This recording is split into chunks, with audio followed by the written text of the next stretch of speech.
Bem-vindo, Jonatas. Então vamos lá, deixa eu botar para compartilhar a tela aqui.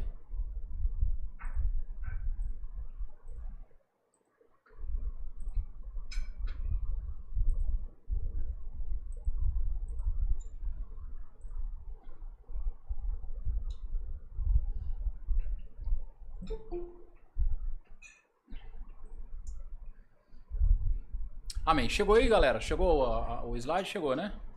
O PDF chegou? Positivo. Então, beleza. Então, vamos dar início. Bom, então a aula de hoje, o título dela é Origem, Difusão e Principais Ensinos. Obviamente, a gente não vai conseguir falar de tudo hoje, então eu meio que dividi essa aula em duas partes, né? Então, a gente vai dar meio que uma introdução hoje, né? E vamos... eu espero que na aula que vem a gente consiga falar dos principais ensinos, né? Divulgados aí por esse movimento de batalha espiritual moderno, né? Eu faço questão sempre de frisar, né? Modelo de batalha espiritual moderno, porque a batalha espiritual é bíblica, né? Então, só que como a gente falou na aula passada, esse movimento se apoderou do nome e desvirtuou uma série de doutrinas, né? E incluiu ali também muitos ensinos que são contrários à palavra. Então, hoje a gente vai dar uma origem, vai dar uma introdução falando sobre a origem, sobre a difusão. E vamos falar de um ponto lá que é muito importante, que vai influenciar, né, em toda a cadeia de ensino, né, que esse movimento propõe. Mas vamos começar aqui lendo aqui o texto de Osés, que é um texto muito conhecido, que diz assim: O meu povo está sendo destruído, pois lhe falta o conhecimento. Pelo fato de vocês, sacerdotes, rejeitarem o conhecimento, também eu os rejeitarei, para que não sejam mais sacerdotes diante de mim. Visto que se esqueceram da lei do seu Deus, também eu me esquecerei dos seus filhos. Né? Então, um texto muito conhecido, né? Que já fala por si só e tem muito a ver com o que a gente vai começar a falar a partir de hoje. E só fazendo uma pequena e rápida introdução, né? Na realidade, relembrando um pouquinho o que a gente viu na aula passada. O que a gente viu na aula passada? A gente viu que a dualidade extremista que geralmente envolve o tema batalha espiritual, que por falta de conhecimento bíblico e teológico produz o fanatismo em alguns e o ceticismo em outros, da mesma forma, a mesma falta de conhecimento da palavra leva a outros a uma terceira via de posicionamento, a do comodismo. Então, acho que isso ficou muito claro na semana passada, né, que você tem basicamente aí três linhas, né, que estão fora da Bíblia, né, que é o ceticismo, o fanatismo e você vai ter o comodismo. Essas três linhas a gente não vai encontrar base na palavra para elas. Então, a gente tem que buscar o equilíbrio, que é exatamente o que fala ali no segundo parágrafo. Vimos também que por conta disso é muito importante nós, como cristãos, buscarmos o equilíbrio. Equilíbrio esse que só é alcançado através das escrituras, né? A escritura, nos mostra não só a realidade dessa batalha, mas também a sua natureza. Acho que isso também ficou muito claro na aula passada, né? Para quem ainda não viu, né? O link está lá postado no grupo já e também já está lá no nosso portal, tá? Tá lá no site da FATERJ. Então é importante frisar isso, né?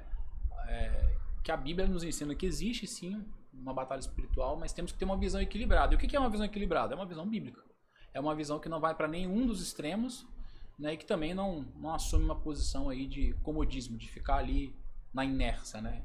Temos algo como cristãos, né, para fazer nessa batalha e a gente vai falar no decorrer das aulas, né? Eu acho que isso ficou bem claro na aula passada. Continuando ali no terceiro parágrafo, o sincretismo impera no meio religioso hoje em dia. E a explicação para isso é que muitos creem em determinadas práticas e doutrinas sem questionar e principalmente levá-las ao crivo da palavra de Deus. O que é o sincretismo? O sincretismo é a mistura, né? Quando eu pego elementos de fora e insiro dentro do cristianismo, né? Então isso que é o sincretismo. Muitas igrejas têm vivido na realidade, têm praticado uma espécie, se é que a gente pode chamar de cristianismo, né? Mas uma espécie de cristianismo sincrético. Não é um cristianismo puro. O que seria um cristianismo puro? Um cristianismo que é totalmente baseado na palavra de Deus, né?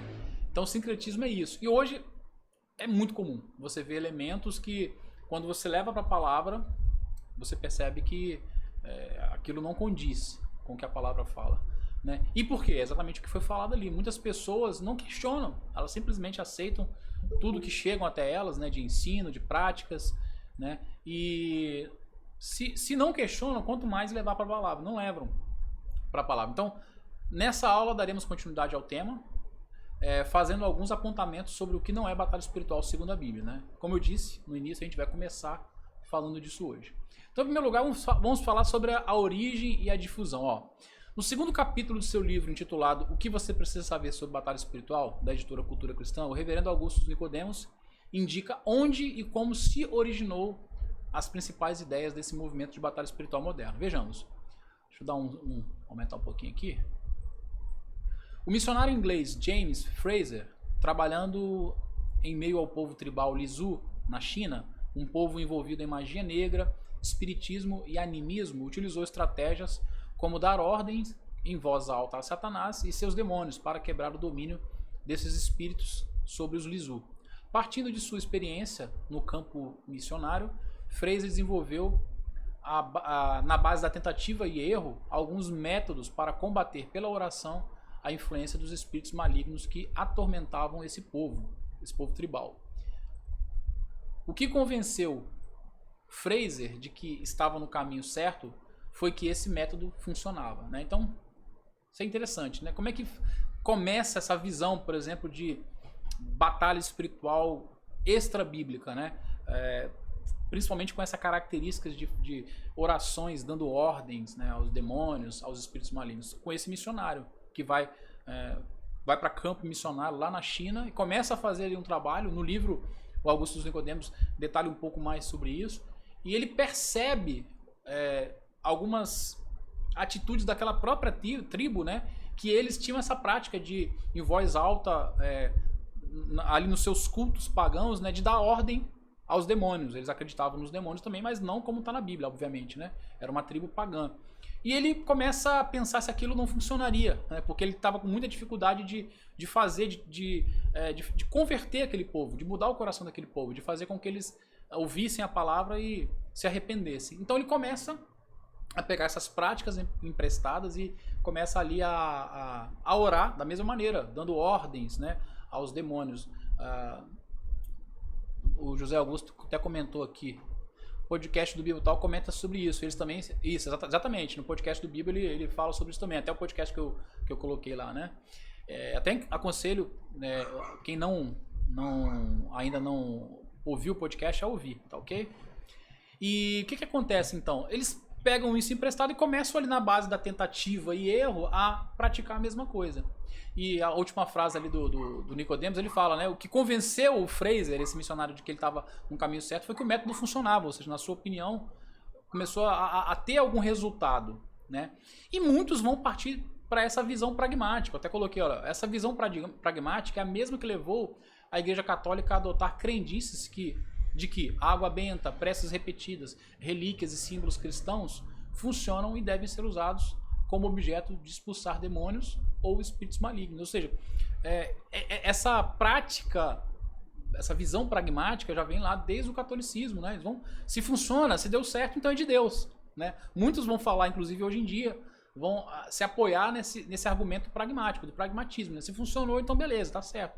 E será que é assim? Não. A gente tem aí o exemplo que eu dei do catolicismo, né?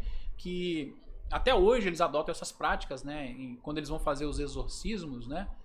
Água benta para eles, por exemplo, é algo que o demônio não gosta. Você já deve ter visto em filmes de terror, quando joga água benta em uma pessoa possessa, a pessoa grita, como se queimasse a pessoa.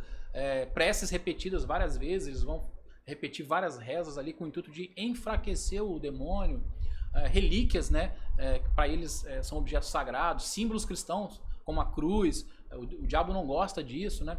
Da onde que vem essas crenças? Exatamente dessa visão pragmática, ou seja, em algum momento eles fizeram e sentiram que funcionou. Mas aí a pergunta que fica, será que nós podemos confiar no diabo? Claro que não. Eu até coloquei ali, devemos nos lembrar que o diabo é o pai da mentira e que, com o intuito de enganar e criar doutrinas, crenças e práticas que nos afastem da verdade da palavra de Deus, mente simulando que esses objetos causam algum tipo de mal-estar ou até mesmo que expulsem seus demônios. Por isso não podemos criar doutrinas baseadas nas experiências, né, pessoais. Nossa única regra de fé e prática é a Bíblia. Tem que ser a Bíblia. Eu não posso, porque eu tive uma experiência, pegar a minha experiência e transformar ela numa doutrina. Ah, comigo aconteceu assim, então é assim que acontece, né? Eu só posso ensinar uma doutrina, pregar uma doutrina, propagar um ensino, desde que ele encontre base na palavra de Deus. Senão, a fé cristã viraria algo muito abstrato, né? Todo mundo pode ter uma experiência e criar ali a sua própria forma de crer, a sua doutrina. Ah, comigo foi assim, aí o outro vai falar, ah, comigo foi assim. E cada um cria ali a sua forma de enxergar, de ver e de praticar o cristianismo, né? Isso não é o que a palavra diz. Nós temos na Bíblia ali a nossa única regra de fé e de prática. Então isso é importante. Então, por mais que o Fraser sentia que havia ali um progresso por causa daquelas orações dele dando ordem aos demônios, e ali ele conseguiu obter alguns resultados mais satisfatórios no evangelismo daquela tribo, o que a gente entende disso é que o diabo estava enganando ele. O diabo estava simplesmente fingindo determinadas situações ali para que ele se mantesse ali no engano, e isso tem influenciado até hoje esse engano dele, né? Então é importante frisar isso. Principais influenciadores. Muitos dos conceitos ensinados e praticados pelo movimento de batalha espiritual moderno têm grande influência no romance intitulado Este Mundo Tenebroso, de autoria de Frank Peretti, que conta com 2 volumes, sendo que o primeiro deles se tornou best-seller por conta da venda de mais de 1,5 milhões de unidades em todo o mundo. Com certeza que vocês já ouviram falar desse livro, né? Foi um livro que fez muito sucesso alguns anos atrás, ainda hoje é vendido, ainda hoje ele é editado. Ele sai inclusive pela editora Vida aqui no Brasil, né? E um livro que fez sucesso no mundo inteiro, principalmente o volume 1, que contou aí com mais de 1,5 milhões, como disse ali, né, de unidades vendidas em todo o mundo. É muito livro, né? E esse Frank Peretti, o que ele vai narrar nesse livro? É uma história fictícia, ele mesmo fala no livro, né? A Mariluz colocou que ela leu o livro. Pois eu também li o volume 1, o volume 2 não. O que ele vai narrar nesse livro? Ele vai narrar uma história fictícia de uma comunidade de cristãos que está envolvido ali numa guerra espiritual contra espíritos malignos que tentam dominar pequenas cidades do interior do Zéuá, né, dos Estados Unidos no caso, né? E é uma obra de ficção, O que acontece é que esse livro, apesar dele não ter um caráter teológico, de ser uma ficção, como eu já falei, né, declarado pelo próprio autor no início do livro, ele tem difundido muitas ideias sobre batalha espiritual presentes nesse movimento moderno. Muitas pessoas desse movimento moderno de batalha espiritual vão citar esse livro, vão usar ele como referência. E o que acontece? O Peretti ali, por ser uma ficção, ele não tem um compromisso de seguir a Bíblia, né? Na realidade, sem querer, ele acabou prestando um desserviço à igreja, né? Então isso é muito interessante. Então esse livro é uma grande influência, né, para essa questão da batalha espiritual, né? Este Mundo Tenebroso, com certeza, se vocês não ouviram falar, vocês vão ouvir falar, se vocês começarem a se envolver, a estudar mais sobre esse conteúdo, né? Outro nome muito importante, é um nome muito falado também, que é o Peter Wagner. Ele é um conhecido professor e diretor da Escola de Missões Mundiais do Seminário Fuller, nos Estados Unidos. Segundo o reverendo Augustus Nicodemos, a linha adotada por Wagner prega o ressurgimento nas igrejas cristãs locais dos sinais e prodígios ocorridos no período apostólico. Então, a ideia principal desse movimento é trazer de volta, né, os sinais e os prodígios que aconteceram no período dos apóstolos, tá? Esse é um ponto que marca o ministério do Peter Wagner, mas não para por aí. Além disso, ele é também principal proponente de outro movimento que tem íntima ligação com o movimento de batalha espiritual moderno, chamado movimento de crescimento de igrejas. Não sei se alguns dos irmãos aqui já ouviram falar, né? O que esse movimento prega? Ele prega a doutrina dos espíritos territoriais. Essa doutrina dos espíritos territoriais também está muito associado a esse cara, o Peter Wagner, né? Ou seja, que determinadas regiões geográficas estão sob o controle e gerência de demônios. Então, é muito, vamos dizer assim, certo de você, se você se deparar com ensinos dessa galera que está envolvida, Peter Wagner, Neuza Etioca, Daniel Mastral. O Daniel Mastral, até que hoje, ele tem mudado um pouco a fala dele, né? Eu não sei se ele está num processo de, sei lá, de abandonar totalmente esses ensinos, né? Porque ao mesmo tempo que eu vejo, às vezes, eu não tenho acompanhado tanto ele, mas esses dias um amigo meu me mandou um vídeo dele falando sobre batalha espiritual e sobre a máfia que existe nesse movimento para tirar dinheiro de igrejas, de pastores e de líderes. E nesse vídeo, que era um vídeo de, sei lá, 8, 10 minutos, ele desce a lenha nesse movimento de batalha espiritual moderno. Faz uma crítica. Assim, eu achei o vídeo muito bom, por sinal, né? Mas ao mesmo tempo eu vejo outros vídeos deles, né, falando alguns conceitos que não tem esteio na palavra de Deus, né? São doutrinas que você vê que são baseados na experiência, baseado muitas vezes em achismo, né? Vai saber de onde que foi tirado, mas que não tem base na palavra de Deus, né? Então, você vai encontrar muitos desses autores falando sobre essa questão aí tanto do movimento de crescimento de igreja quanto dos espíritos territoriais. Na aula que vem a gente vai falar um pouco mais o que essa doutrina aí dos espíritos territoriais ensina, né? Mas basicamente é isso, que determinadas regiões geográficas estão sob o controle e gerência de demônios. Então, além do Peretti e do Wagner, do Peter Wagner, o movimento de batalha espiritual moderno recebeu uma grande influência de outro movimento que ficou conhecido como movimento AD 2000, que pode ser definido da seguinte forma. Essa citação aqui eu também tirei do livro do Nicodemos. O AD 2000 é um esforço mundial de evangelização, cujo impulso inicial foi um congresso missionário em 1989 em Singapura, onde líderes evangélicos internacionais resolveram unir num único plano de evangelização cerca de 2.000 planos separados para a evangelização do mundo até 2000. Então o que esse movimento criou? Eles fizeram um congresso e se uniram, né, pessoas de vários países do mundo. Tem inclusive um site na internet que explica, um site oficial deles, que está em inglês, né, mas dá para você ler, você pode até colocar para traduzir lá, explica direitinho qual era o propósito deles. Quem quiser depois eu mando o link para vocês darem uma conferida. E a ideia deles era essa, era unir, né, forças, né, várias denominações, de vários líderes evangélicos mundiais, num plano, né, para evangelizar o mundo todo, né, até o ano 2000. Por isso que AD 2000, né? O 2000 significa isso. Então, eles prepararam 2.000 planos diferentes de evangelização com o intuito de ganhar até o ano 2000 o mundo todo. Ele vai continuar dizendo o seguinte: o movimento ganhou grande impulso numa recente concentração de evangélicos na Coreia. A Rede Unida de Oração em âmbito mundial e algumas redes de oração nacionais estão sob a orientação de líderes comprometidos com a batalha espiritual. O AD 2000 estabeleceu um centro de mapeamento espiritual, de onde pretende localizar e identificar as fortalezas espirituais do mal, onde ainda oferecem resistência ao esforço missionário da Igreja de Cristo, né?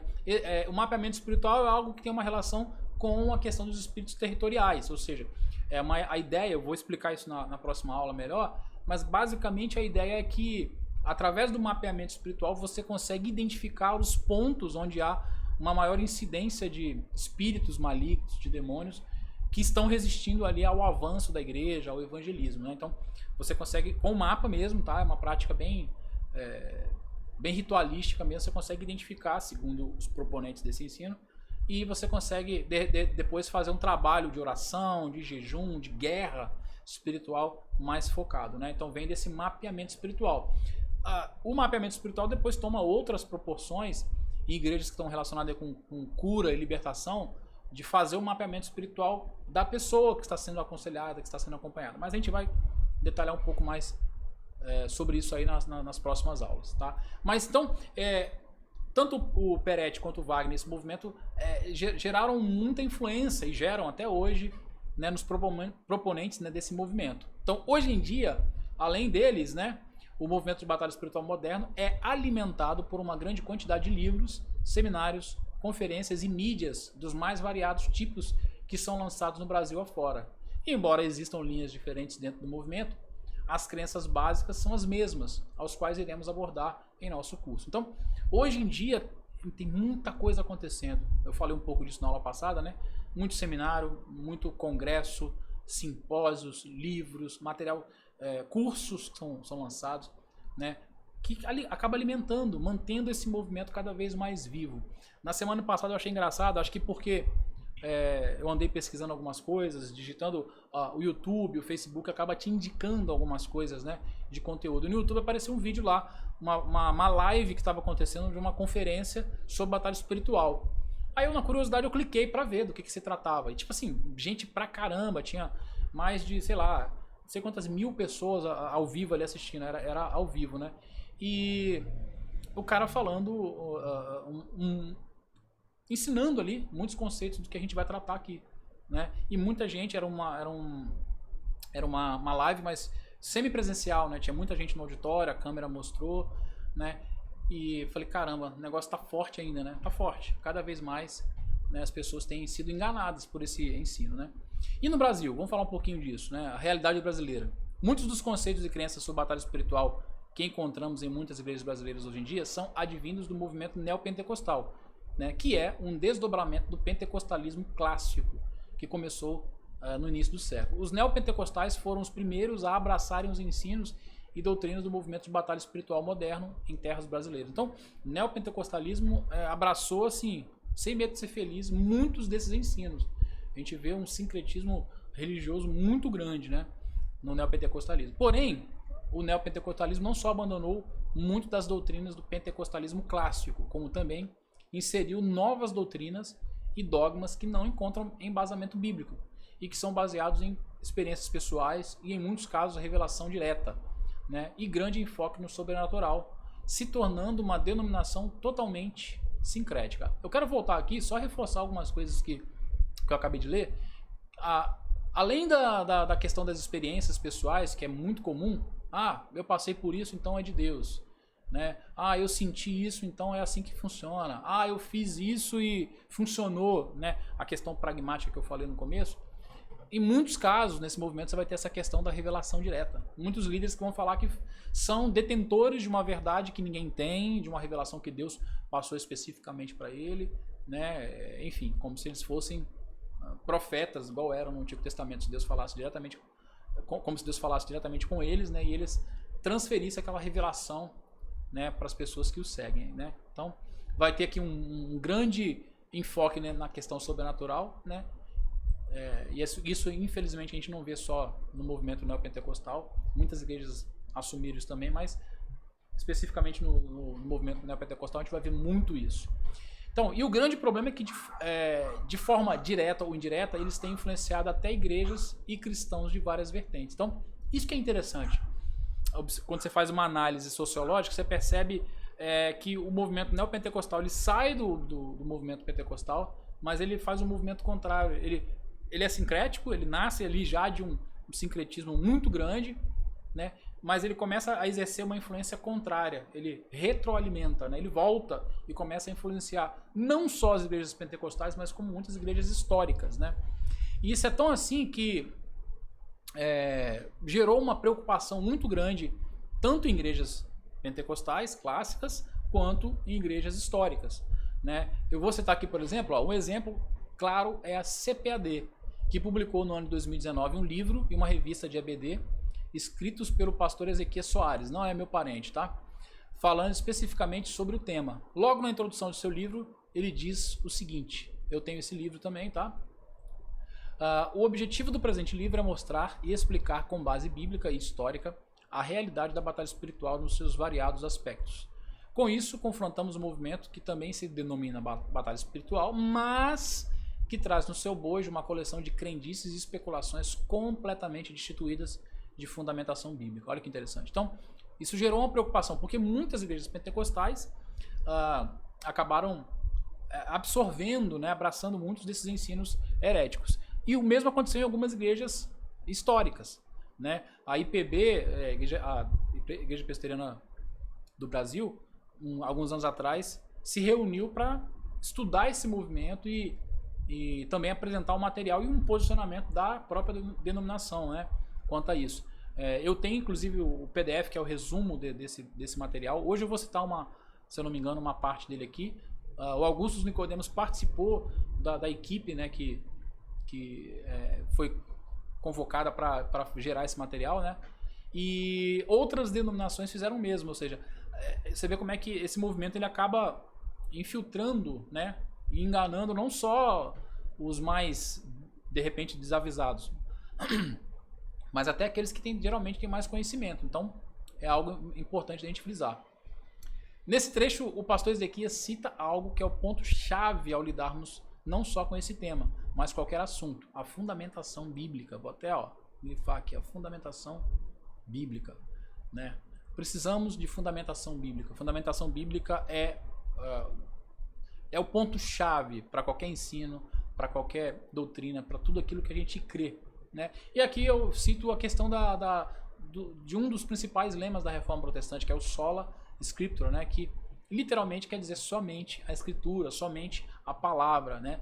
E que é o princípio que, quando é declarado, quer dizer que a Bíblia, mais uma vez, citando, né, é a nossa única regra de fé e prática. Vocês vão perceber que eu vou falar muito isso, porque é algo que a gente não pode se esquecer, né?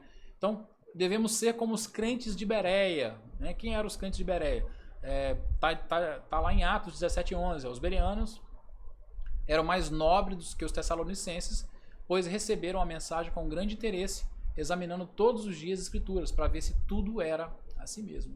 Então, os bereanos, né, era uma localidade onde Paulo foi pregar, e Paulo pregando ali, né, eles conferiam para ver se tudo o que Paulo falava estava nas escrituras. Então isso é muito importante. Essa deve ser a nossa atitude com todos. Devemos sempre levar tudo aquilo que a gente ouve, né, ao esteio da palavra de Deus, né? Sendo assim, é o que vamos fazer a partir de agora, tá? Mas antes de a gente falar, começar já a analisar esses ensinos, é importante a gente frisar aqui, ó, que é um tema difícil, tá? É um tema difícil. No curso anterior, na nossa disciplina letiva anterior, quem fez aqui lembra que são muitos conceitos errados, muitas heresias, né? E é complicado às vezes você lidar, porque são muitos detalhes, né? Muitas minúcias que você tem que levar até a palavra, procurar os textos, enfim, analisar. Mas no caso da batalha espiritual, é importante a gente enfatizar que é mais complicado. Por quê? Por causa disso aqui, ó. Tratar de batalha espiritual é mais difícil do que tratar outros temas que também são polêmicos. Por exemplo, quando falamos de salvação pela fé versus salvação pelas obras, por mais que seja um tema polêmico, é mais fácil tratar, pois ele pertence a apenas uma área da teologia chamada de soteriologia. Então, quando a gente trata de um tema específico como é a soteriologia, é um tema polêmico. Vai se dividir em várias posições. Você vai ter aí os calvinistas, os arminianos, os molinistas, enfim. Você vai ter a visão luterana. São várias visões, né? As mais conhecidas é o calvinismo e o arminianismo, mas tem várias visões aí, né? Mas ainda é algo que está dentro de um campo da chamada teologia sistemática, que é a soteriologia. Agora, quando a gente vai falar de batalha espiritual, né, de forma direta ou indireta, ela vai tocar em vários temas da teologia sistemática. Ela vai falar sobre angelologia, que é a doutrina dos anjos, né, teontologia, que é a doutrina de Deus, vai falar sobre tocar em cristologia, vai tocar em bibliologia, vai tocar em antropologia, ou seja, ela toca em várias outras áreas. Então, o seu conhecimento bíblico, teológico, ele tem que ser um pouco mais aguçado, ele tem que ser um pouco mais aprofundado. Aí talvez por conta disso, né, até coloquei, você possa pensar que por não ser de repente um pastor ou um teólogo, né, você não vai conseguir lidar com esses temas. Não, então eu estou perdido, eu não vou conseguir lidar, isso é coisa só para pastor e para teólogo. Não, né? Porque existem aqui 4 princípios que eu quero chamar a atenção, que vai nos auxiliar, que pode ser usado aqui como norteador para a gente lidar com esses temas, né, de batalha espiritual, né? Ou seja, vai ser um ponto de partida. São princípios, na realidade. O primeiro deles é a suficiência das escrituras, né? O segundo, a soberania de Deus. O terceiro, a queda da humanidade. O quarto, a suficiência da obra de Cristo. E aqui eu vou detalhar um pouquinho cada um deles de forma muito resumida. Se você quiser se aprofundar, né, depois eu te indico que você se matricule aí na FATERJ. Quem não é matriculado ainda, quem não é aluno, estude. Você vai se aprofundar em cada uma dessas disciplinas e outras, tá? Temos tanto o curso N1, que seria o nosso curso básico de teologia, o bacharel, depois você vai ter outros cursos mais avançados para você poder se aprofundar mais, né? Mas lá você vai se aprofundar e conhecer cada uma delas. Mas de forma sucinta, vamos lá, suficiência das escrituras. A doutrina da suficiência das escrituras nos ensina que a palavra de Deus é completa e suficiente. O nome já sugere suficiência, né? Ela é completa e suficiente, ou seja, não há necessidade de nenhum acréscimo de qualquer natureza a Bíblia. E dela emana toda a nossa regra de fé. Isso aqui é importante. Dela emana toda a nossa regra de fé e prática. Ou seja, tudo vem dela, tudo sai dela. E não de outra coisa, né? Não vem das experiências, não vem de uma revelação direta de Deus, que Deus falou comigo, não. Vem da palavra de Deus. A soberania de Deus. De forma simples, podemos definir a soberania de Deus como seu poder e domínio sobre toda a criação. Dessa forma, tudo que existe está debaixo de seu soberano poder e nada acontece sem a sua permissão. Além disso, nada pode impedir o cumprimento de seus planos, né? Isso aqui é um ponto muito importante, porque muitos proponentes da batalha espiritual parecem ignorar não só a suficiência das escrituras, porque vão adicionar um monte de coisa, vão querer complementar a palavra, como a questão da soberania de Deus também, porque eles vão colocar como se o diabo, apesar de não declararem isso de forma com todas as letras, né? Mas na forma como eles ensinam diretamente, eles vão colocar o diabo como se fosse no mesmo nível de Deus, né? O diabo, Deus não é soberano, né? A soberania de Deus é meio que dividida com o diabo, como se o diabo fosse soberano, porque a gente tem que batalhar, tem que guerrear, tem que fazer algumas coisas que Deus não é capaz de fazer, e que às vezes o diabo pode frustrar os planos de Deus, que às vezes o diabo pode impedir determinadas coisas de acontecer na sua vida por uma questão de batalha espiritual, ou seja, eles dão um poder tremendo ao diabo e não percebem que isso ataca, né, frontalmente a soberania de Deus. A queda da humanidade. Essa doutrina nos ensina que o pecado original trouxe castigo e maldição para toda a humanidade. Os efeitos da queda podem ser percebidos em várias áreas, espiritual, moral, relacional e até na natureza. Isso é importante, né? Lembrar que nem tudo é demônio, nem tudo é um espírito demoníaco. O homem, ele sofre por causa dos efeitos da queda, né? A queda afetou o nosso relacionamento com Deus, afetou o nosso relacionamento com o próximo, afetou o nosso relacionamento com a natureza, afetou o nosso relacionamento conosco, né? Cada um, né, tem uma dificuldade de se relacionar consigo mesmo. Essa é a grande verdade. Tudo isso advindo da queda, né? Então isso é importante.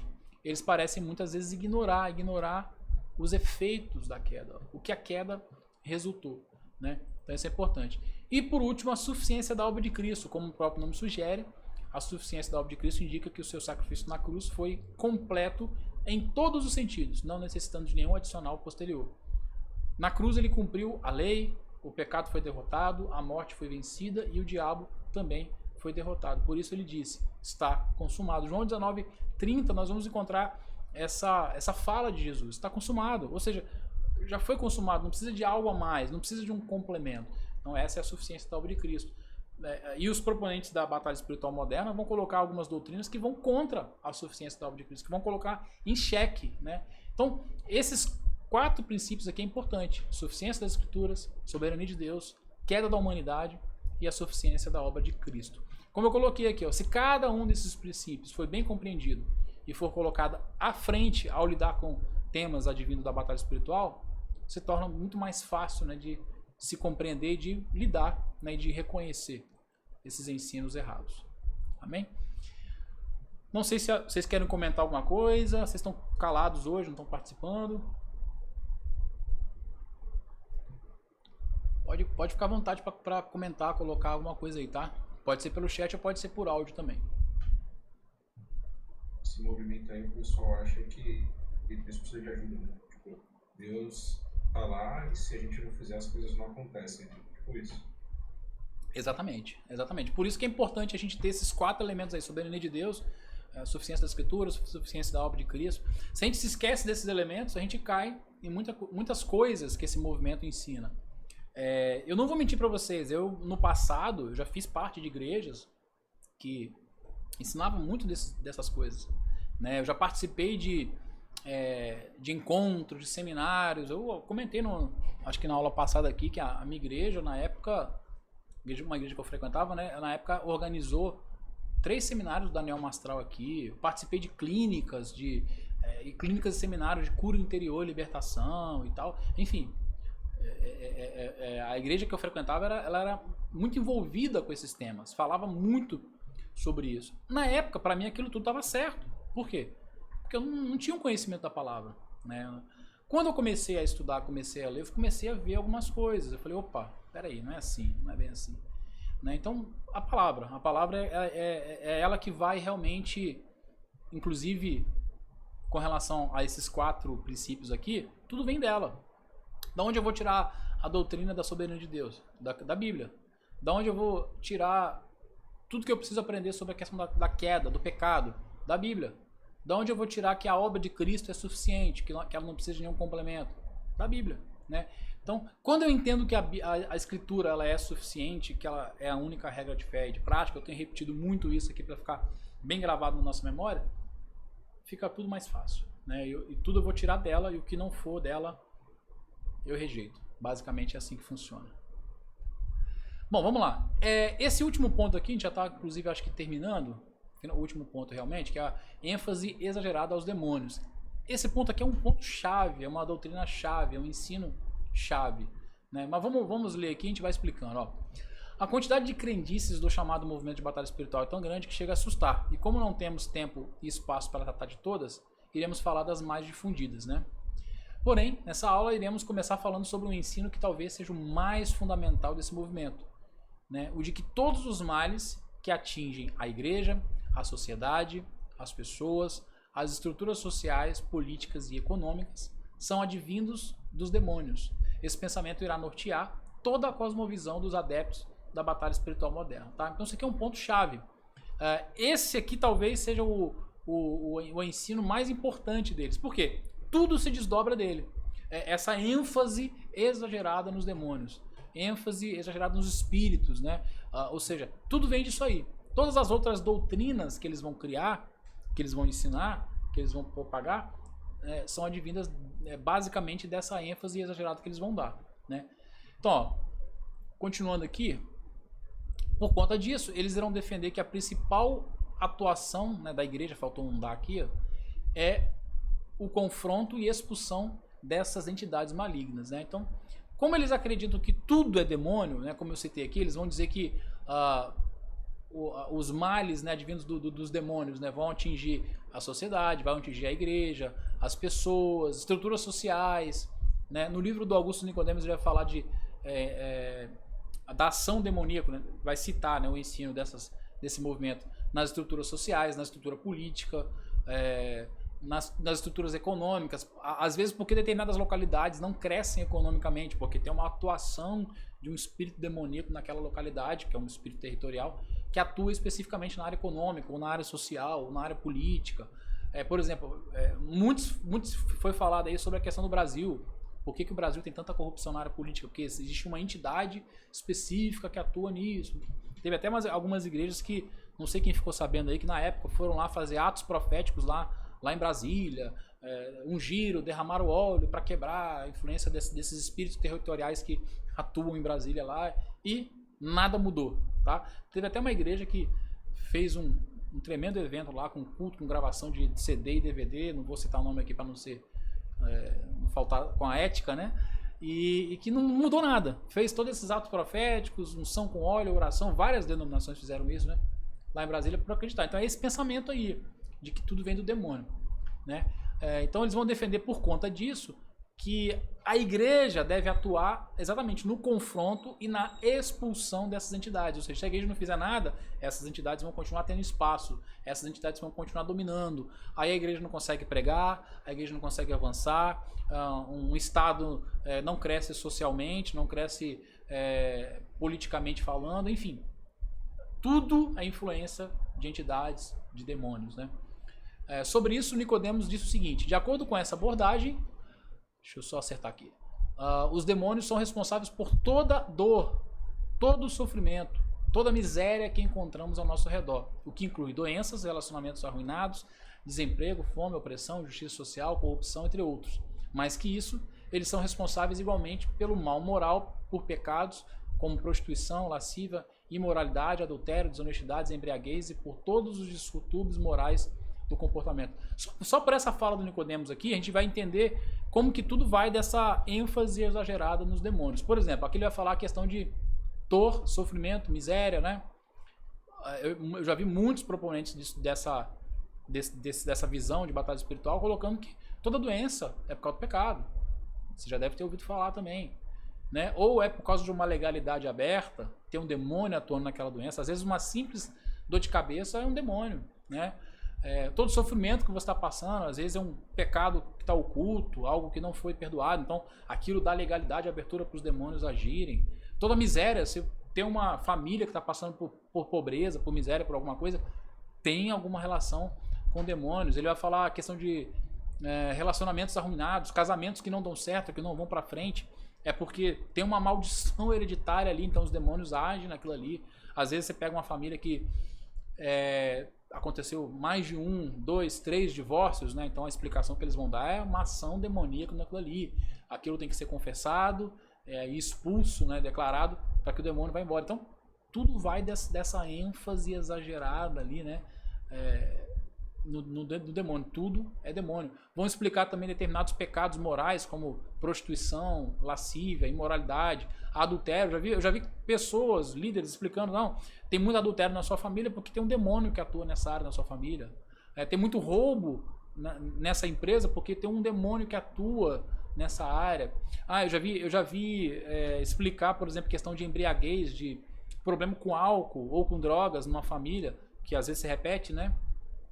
E, não, isso é um demônio que atua especificamente nessa área, né? Então você tem que fazer uma clínica de libertação para se libertar disso aí e vai embora. Então, é um monte de conceito que a gente não vai encontrar base na palavra. A gente não vai encontrar nada disso na Bíblia, né? Isso vai justificar também a crença neles na necessidade dos ministérios de libertação. Por quê? Exatamente as pessoas que vão trabalhar nesses ministérios de libertação vão atuar nesse enfrentamento, na expulsão dos demônios. São pessoas que vão se preparar, são pessoas que vão fazer cursos, que vão participar de seminários, são pessoas que estão envolvidas o tempo todo, que leem livros, são as pessoas mais, na visão deles, mais preparadas. Eu conheci uma pessoa um tempo atrás, ela frequentou a nossa igreja, ela acabou não ficando, né? Porque viu que não dava, né? E essa pessoa falou que todos os membros da igreja, inclusive os pastores, tinham que passar por uma clínica de cura e libertação para serem libertos, porque todo ser humano tem essa necessidade. Todo ser humano traz consigo uma carga espiritual de demônios muito forte e que tem que ser liberto daquilo ali, né? Então, essa é a visão das pessoas que estão envolvidas com esse tema, com esse assunto. E qual o problema desse ensino? O grande problema desse ensino é que ele ignora os efeitos da queda, ou seja, nós falamos lá atrás, né? Vai ignorar os efeitos da queda, ou seja, os efeitos que o pecado original causou na humanidade e em toda a criação, né? Então, existem muitas coisas que acontecem com a humanidade, no nosso dia a dia, conosco, que, obviamente, a causa é o pecado.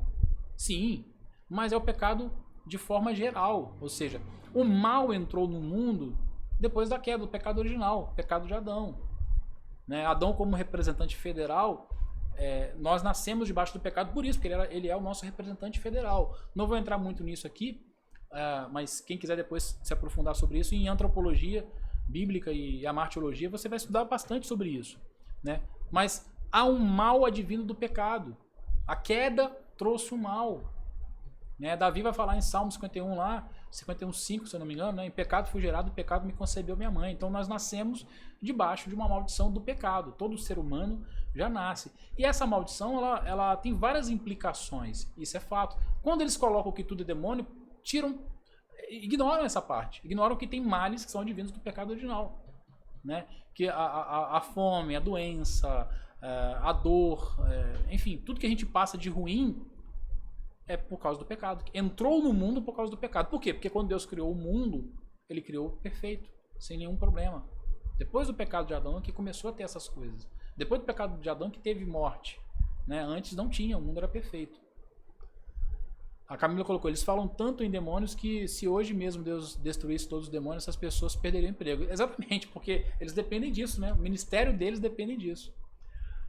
Tem um ministério grande que existe um quartinho para falar tudo que se passou e depois 2 pessoas fazem a quebra de maldição. Sim, já ouvi falar disso. São várias crendices, por isso que eu falei que não dá para falar de todos. A gente vai falar dos principais, que é o que a gente vai encontrar, né? Porque essas crenças variam, mas todos eles vão acreditar, vão crer, vão ensinar esses principais que a gente vai falar. Mas ainda falando sobre essa questão deles ignorarem os efeitos da queda, né? Eu vou, mais uma vez citando aqui o reverendo Augusto Nicodemos, em seu livro ele faz uma citação de David Paulinson. Paulinson, né? Que explica essa questão muito bem. O que o Paulinson falou? Ele falou o seguinte, ó. Paulinson aponta para o fato de que o mal existe no mundo sob 2 formas, ambas reconhecidas claramente nas escrituras, o mal moral e o mal circunstancial. No primeiro caso, temos o pecado em todas as suas formas variadas. No segundo, a miséria, a dor, o sofrimento, as doenças, enfim, as circunstâncias que causam pesar e sofrimento aos homens. Esses males são o resultado do mal moral que existe no universo, tá? Então vamos parar aqui. Então o Paulo, de forma muito clara explica que existem dois tipos de mal no mundo. Você tem o mal moral, que é o pecado. É o pecado advindo da queda, tá? E existe o mal circunstancial. Esse mal circunstancial entrou no mundo por causa do primeiro mal, que é o mal moral, tá? Aí o que são os maus circunstanciais? A miséria, a dor, o sofrimento, as doenças, enfim, tudo que são circunstâncias advindas do pecado original, que é o primeiro mal, que é o mal moral. Esses males são resultados do mal moral, como ele coloca, que existe no universo. Enquanto o mal moral em si é resultado da desobediência do homem, tentado ou não pelo diabo, males circunstanciais podem, em algumas ocasiões, ser o resultado da ação direta do demônio. Tá? Então isso aqui é importante. O mal moral ele sempre é resultado da desobediência do homem. Sempre. O que é o mal moral? O pecado. O pecado sempre vem porque o homem desobedeceu a Deus. Né? E vem lá por causa do pecado original, que afetou a todos nós. Né? Mas esse mal moral, que é o pecado original, ele gerou o mal circunstancial. E os males circunstanciais podem, é isso que ele está querendo dizer, em algumas ocasiões, ser resultado da ação direta dos demônios. Mas não quer dizer que todas. Algumas situações pode? Pode. Pode. A gente vai ver isso em várias ocasiões na Bíblia. Eu separei algumas aqui que eu acredito que vão nos ajudar a entender. De forma geral, todo mal existente no mundo é resultado do mal moral. Já até falei isso, né? Ou seja, do pecado.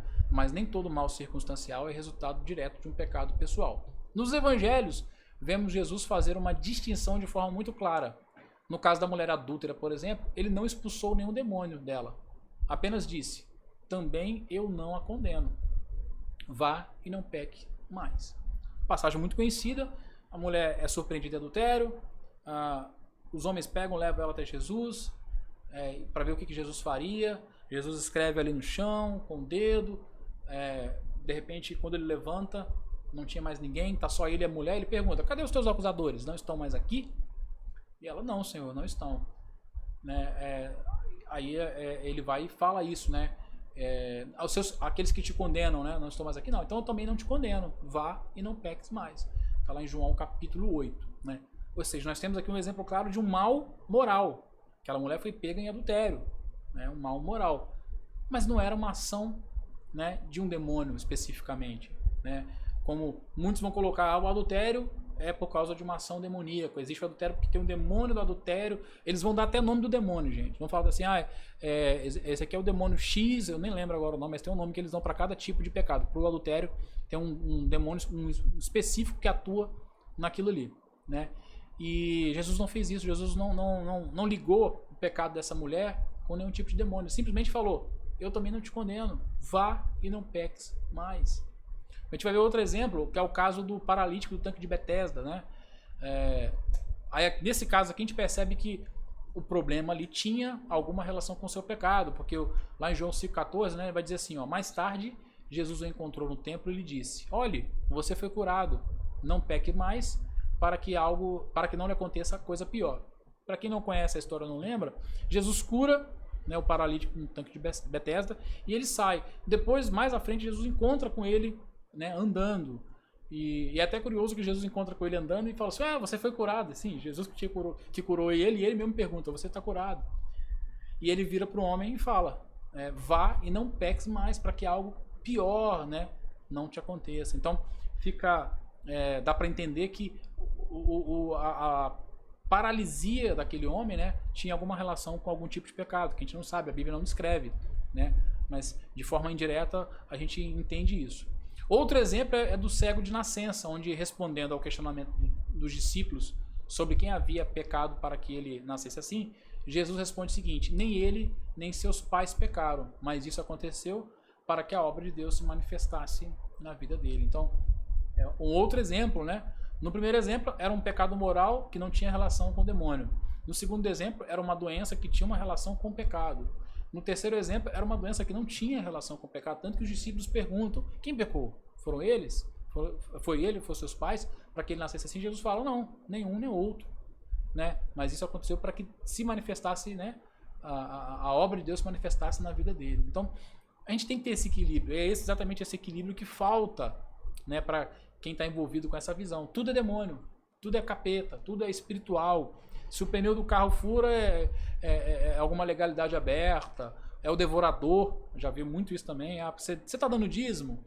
Seu pneu furou é porque você não está dando dízimo, então é o devorador que está vindo devorar as suas finanças. Né? Eles falam também que se você não der o dízimo, aí acontece doença na família para você gastar. Eu já vi gente falar que aquilo que você não dá de dízimo, você vai gastar o dobro, né? Porque o devorador faz você gastar o dobro. Então eles falam que é melhor você dar o dízimo, eles colocam dessa maneira, né? E veja bem, eu não sou contra a doutrina do dízimo não, porque ela é bíblica, tá? Mas é como eles colocam, eles pegam muitas vezes algo que está na Bíblia e distorcem, ignorando outras partes, né? Ignorando a Bíblia como um todo. Então a gente tem que ter uma visão equilibrada, né? A gente não pode ir para os extremos, isso é muito importante, né? Então, acredito que até aqui já deu para notar o quanto esses ensinos carecem de fundamentação bíblica. Na próxima aula daremos continuidade refutando biblicamente vários ensinos desse movimento. Eu quis nessa aula pegar exatamente esse primeiro aqui, porque vocês vão ver que essa ênfase exagerada aos demônios que eles dão, ela vai nortear cada uma das outras doutrinas que eles vão ensinar, que eles vão pregar, tá? Então por isso eu quis enfatizar. Mas a partir da aula que vem a gente vai falar de forma mais detalhada, vamos falar sobre o mapeamento espiritual, sobre maldição hereditária, sobre se crente pode ou não pode ficar endemoniado, porque é isso que eles vão afirmar. Eles falam que o crente pode ficar possesso, enfim, são vários ensinos que a gente vai encontrar e eu vou trazer os principais, como eu falei, não dá para abordar todos, né? Mas vou trazer os principais. Indico aqui mais uma vez, para quem quer uma coisa mais aprofundada, indico o livro do Hernan, do Nicodemos, porque ele, nesse aspecto, ele é bem detalhado. Ele pega cada ponto, analisa, refuta. O livro é bem extenso, inclusive, né? Não é um livro fininho, é um livro grosso. O do Hernandes, que eu até citei para vocês, ele é um livro mais pastoral, é um livro mais ensinando como você atua nessa guerra espiritual de forma bíblica. É muito bom também, mas o foco é outro. Agora, quem quer entender esses detalhes aqui, os nomes, onde surgiu, como foi a difusão, os principais proponentes do movimento, esses detalhes todos aí, o Nicodemos traz tudo isso aí, tá bom? E é isso. Não sei se vocês têm alguma dúvida, algum comentário, alguma coisa que vocês queriam colocar, né? O microfone está aí aberto para vocês poderem falar.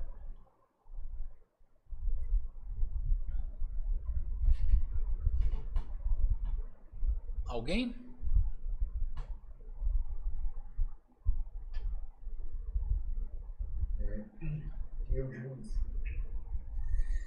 Então, professor, esse negócio de batalha espiritual aí, eles têm, tipo assim, na igreja antiga, na época dos apóstolos e tal, existia esse tipo de coisa? Ou isso é recente? Isso é tipo século XX, XXI, tipo de coisa? Porque na história da igreja não é relatado essas coisas, né? É relatado outras heresias, mas não isso, né?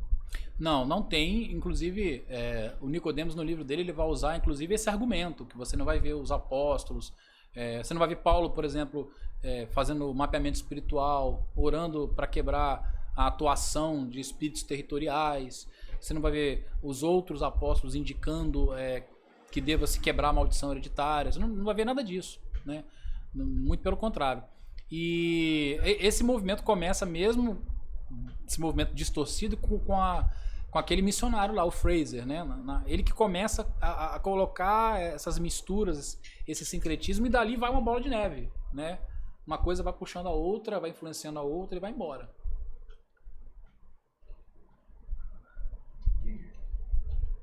Você quer perguntar mais alguma coisa, comentar mais alguma coisa? Não, era isso mesmo que eu tô dando uma olhada na história da igreja, né? Tá comentando com o pessoalzinho.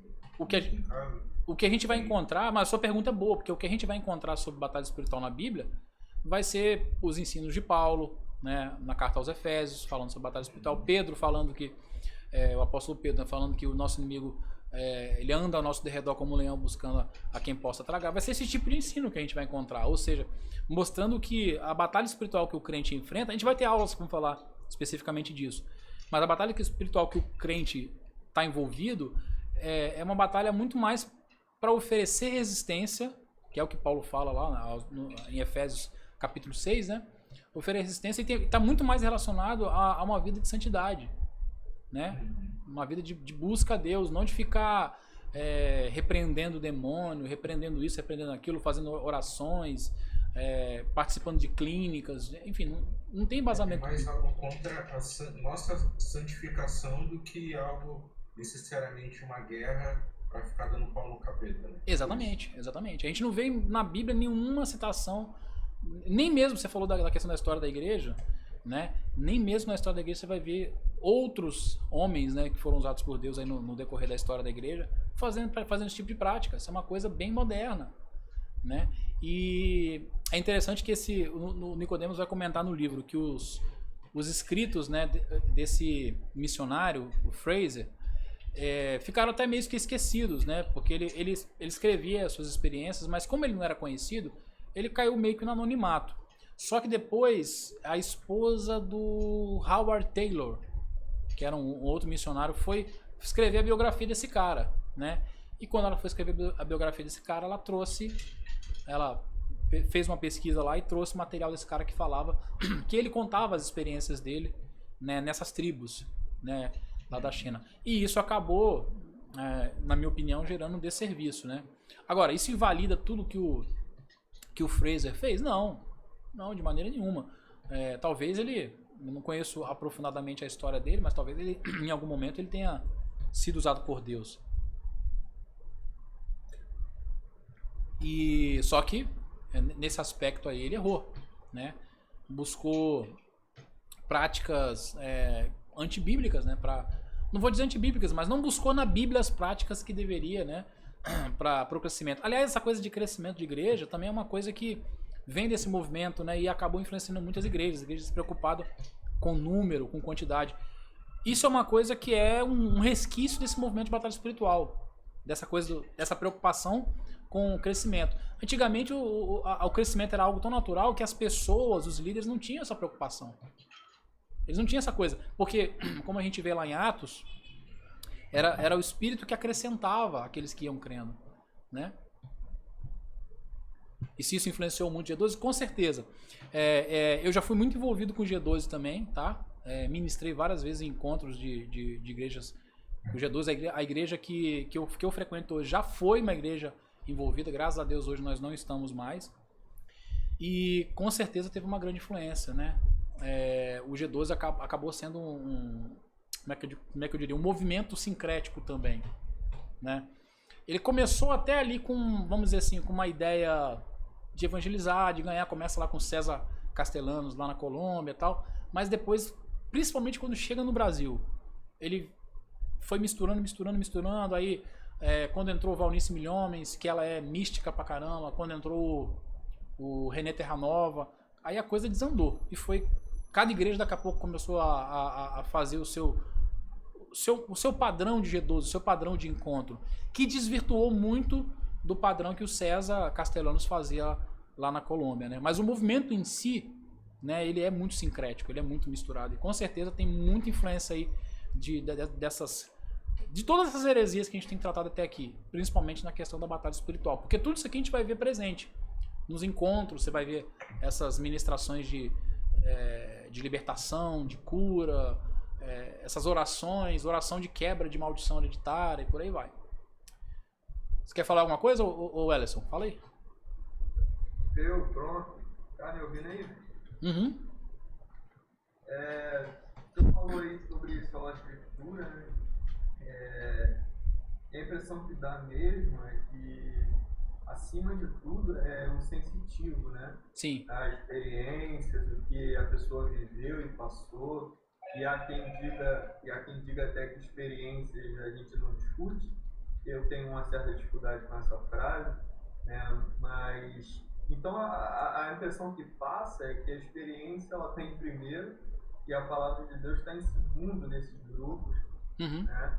E hoje é até difícil a gente apresentar o evangelho sem esse estereótipo, né? Independente se somos reformados, batistas, quando a gente apresenta o evangelho puro, o primeiro contato que a gente tem com a sociedade, muitas das vezes, é a curiosidade sobre essas experiências que eles mostram para a gente. Que a gente está enfrentando muito isso, né? E gera, parece que tem outro inimigo aí por trás. Porque se o sensitivo está em primeiro lugar e a palavra de Deus está em segundo, parece que a gente está lidando com outro inimigo inimigo aí disfarçado, que é o liberalismo, né? Sim. E aí você tem margem para muita coisa, né? Se é o sensitivo que manda, a palavra não manda. Então aí pode surgir o espiritismo, né? Que diz que é a última verdade sobre o evangelho. E aí a gente está na mão de quem, né? Exatamente. O que cada um sente é o que manda, né? Exatamente. É uma fé sensorial, né? É uma fé que ela acredita se ela sentir. Ela, não é fé, né, na realidade, mas a gente pode colocar fé sensorial entre aspas, né? Que é o que acaba acontecendo. E é triste ver que, é o que você falou, né? Essa dificuldade às vezes de pregar, de falar do evangelho genuíno, exatamente porque esse sincretismo atingiu o senso comum, né, do povo brasileiro. As pessoas têm uma fé ou uma forma de enxergar as coisas muito mística, muito misturada. Você pega as igrejas neopentecostais, se você for colocar no papel que eles creem, tem muita coisa de espiritismo, tem muita coisa de regiões, de matizes africanas, sério, tô falando sério. Uma vez uma pessoa veio falar comigo, mas eles são irmãos também. Eu falei, não são não. Não são, porque eles já saíram dos 5 solas há muito tempo. Eles não têm a Bíblia como única regra de fé e prática, não acreditam na suficiência da Escritura, não acreditam na suficiência de Cristo, a glória não é só a Deus, enfim. Os 5 solas, né, da Reforma Protestante, para eles, são algo que talvez eles nem conheçam, né? E o que mais acontece lá é exatamente isso, a questão da experiência, né? Um pastor, um apóstolo tem uma experiência, tem uma revelação direta de Deus, ele passa aquilo, ele ensina e vai. Aí vai virando essa bola de neve, né? Aí cada vez mais essas igrejas estão cada vez mais longe da Bíblia, né? É como a palavra fala, né? Tem igreja que já deixou de ser igreja, virou sinagoga de Satanás. É duro, é forte, mas é a realidade, né? Eu acredito que não existe igreja perfeita, é fato, né? Mas uma coisa é você ter uma igreja que, por mais que seja imperfeita, porque é formada, é composta por seres humanos imperfeitos, mas que busca seguir a palavra, que está sempre corrigindo, né, que segue, inclusive, um dos lemas da reforma, né, uma igreja reformada sempre se reformando, está sempre buscando se reformar, sempre procurando se adequar cada vez mais à palavra de Deus, nunca está satisfeita. E existem aquelas que não estão nem aí, que cada vez mais elementos advindos que eles não sabem nem de onde, né, vão adentrando, eles vão recebendo, vão abraçando, não confrontam com a palavra, não estão nem aí. Se está funcionando, é o que importa, né? Se dá efeito, é o que importa, né? E isso é muito triste. Bom, é isso. Não sei se vocês têm mais algum comentário. Se não tiver, a gente vai ficar por aqui. Vou pedir pro Welleson, você ora pra gente finalizar? Você tá por aí ainda? Ora pra nós então, meu querido. Senhor Deus, eterno e poderoso Pai, nós te agradecemos, Senhor. Obrigado por essa graça de podermos aprender mais sobre o Senhor e com o Senhor. Sabemos, Pai, que tudo que tem sido lecionado aqui vai contribuir muito, tanto para a nossa vida particular, quanto para o apoio de outros irmãos, através de nossas vidas. Senhor, que tudo que tem sido falado aqui venha a ser guardado em nossas mentes, em nossos corações, que o Senhor nos ajude, nos lembre de cada palavra e fique cada um desses ensinamentos em nossos corações, para que não pequemos contra Ti. Amém. Que o Senhor possa abençoar a vida do professor e de todos nós como alunos, para que possamos viver essas verdades, sendo fiel à Tua palavra, para o louvor e glória do Teu nome. Amém. Amém. É isso, pessoal. Então, na semana que vem, a gente vai começar a detalhar o que eles pregam literalmente e refutar na palavra, tá bom? Então, um grande abraço. Daqui a pouco eu posto lá o material lá no grupo. Que Deus abençoe a cada um aí. Valeu, boa noite. Valeu, boa noite.